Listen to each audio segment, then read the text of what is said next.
Hello, hello, and welcome back to Grand Theft Auto 5. And we pick up where we left off in the last episode, though I have been to the barber's to sort out the mop on the top of my head.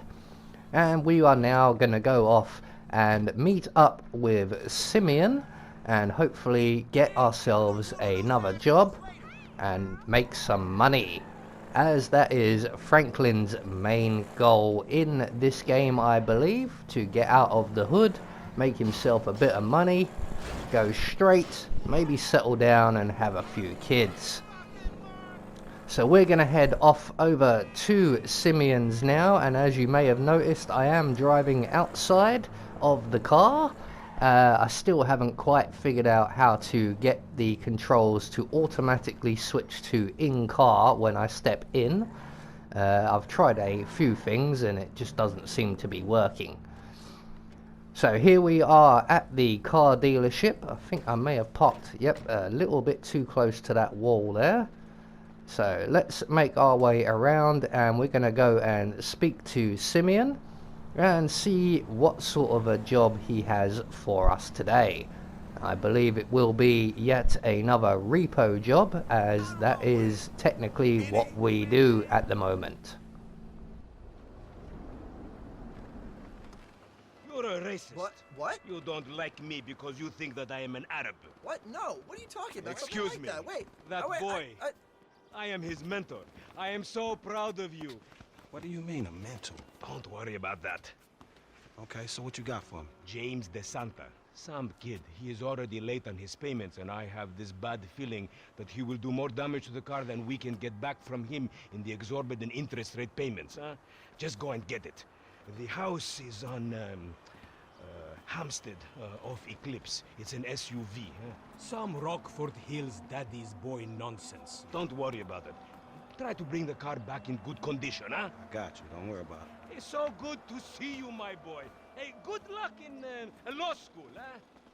So, Mr. Kenneth. So we've been charged with retrieving a SUV, and I believe we've already met the gentleman in question we're repoing the car from. He was featured in an earlier cutscene, and he will be the rather chunky, tattooed white boy.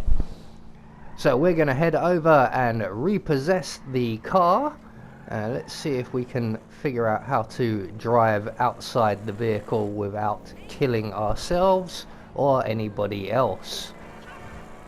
So very slowly the controls and the levels are returning to my memory, but it is very slowly. I haven't played this game since 2013 when it was first released. Hey, did you change your mind? When I discover that you betray me, perhaps. I hear you took the bike for yourself, my employee of the month. Listen, man, me and Lamar was gonna get that back to you, dawg.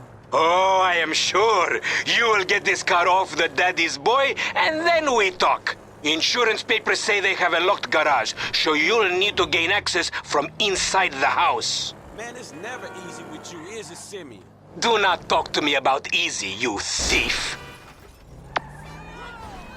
Technically, that's why you employ me, Simeon, and for the record, it was Lamar who took the bike.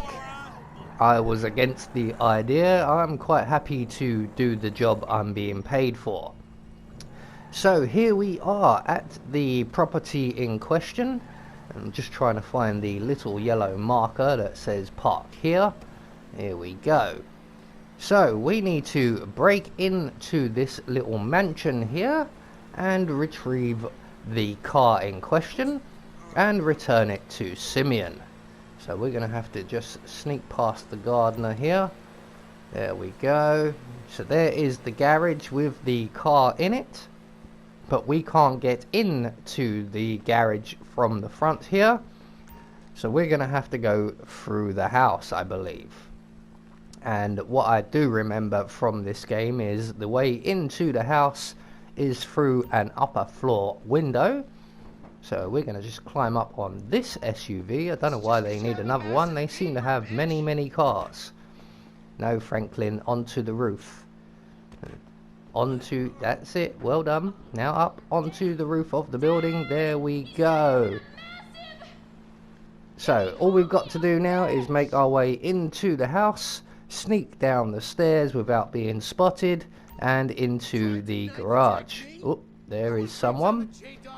Normally I wouldn't mind breaking into a property, but I would prefer it to be after dark whilst everyone is either out or asleep. So we are going to be doing a daylight robbery here.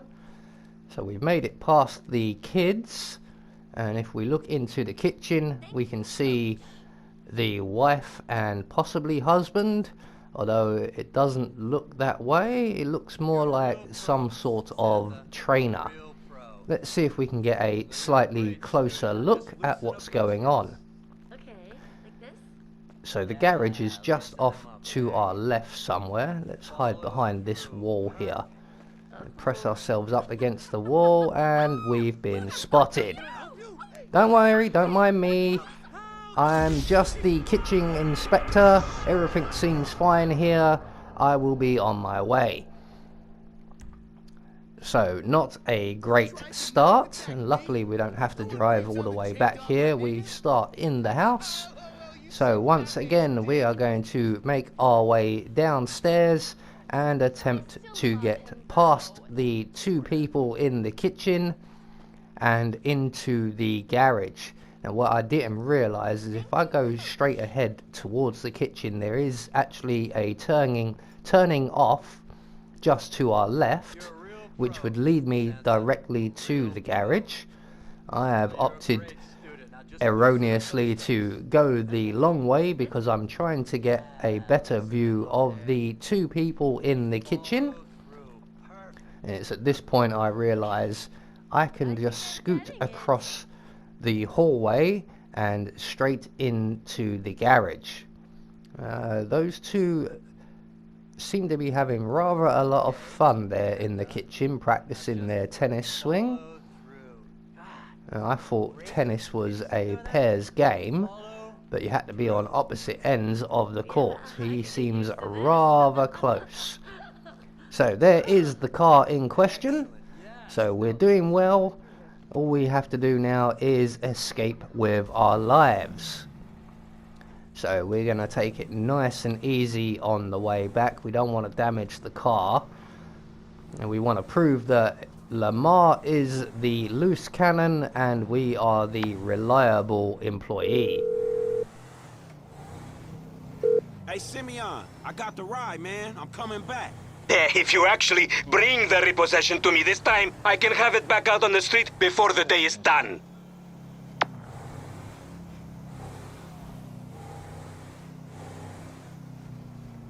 That's a 9mm semi-automatic pushed against your skull. Don't look around. You just keep driving where you're going. Hey, come on, man. This was a repo job. Guy was behind on his fucking note. Unlikely, considering my son just got the car. And looking at the way you're going about this, my guess, you're working a credit fraud. A credit fraud? Be serious, dude. I just worked the fucking repos. I appreciate a kid who follows orders without taking responsibility. Yeah, maybe one day we'll have a beer, and I'll explain how the world really works. Who gives you the slip? A car dealer, dawg, by the name of Simeon Yeteri. So this businessman, he look legit to you? Look, man, it's just between him and your fucking son. Don't worry. Me and Mr. Yetarian, we'll work this out. Oh dear, we wasn't expecting that one. It turns out the gentleman whose car we've repossessed has a rather aggressive father, and he has a gun to our head and is insisting we take him to see Simeon. So he wants us to pull up just over here. Simeon's car dealership is just across the road there on the left. Yeah, this the place, man. Whoa. Drive into it. Right through the fucking window. And fast. Or I'll put 2 rounds in the back of your skull and do it myself. Man, you can't be for real. I look like a fucking joke to you. Man, fuck my life, man. Fuck. So off we go, and we are going to destroy the dealership with the car we've repossessed. And if you haven't guessed already, we have just been introduced to Michael DeSanta, one of our 3 main characters. Man, shit! No! Franklin! What the fuck are you doing? Mr. Samuel, it's not exactly how it looks. I always trump big for a job well done. Now get out of here, kid. You motherfucker! See now? So switching to Michael, and we are immediately thrown into a fist fight, of which I have no idea what the buttons are. So there's a push, there's a punch, and a kick. Well done. Right, now apparently I can counter and I can actually target this guy here, but I'm missing all of the little prompts up in the corner, and I'm just winging it. You recognize this car? Huh? Does it look like it's worth $5 grand a month to you? You fucking racist! I'll tell you something. This thing's gonna need some serious body work for it. It's worth $5 grand a month. He agreed to financing. I have his signature. Yeah, did he agree to have some punk break into my fucking house? I don't know. That kid might be a fucking idiot, but you are a fraudulent scumbag piece of shit. Ugh. Don't make me have to come back here. I believe this gentleman has some anger issues. So there we go. One more mission and episode completed, and we will leave this story here for now and pick it up again in the next episode. I have been Anubis, and I will see you all in the next video.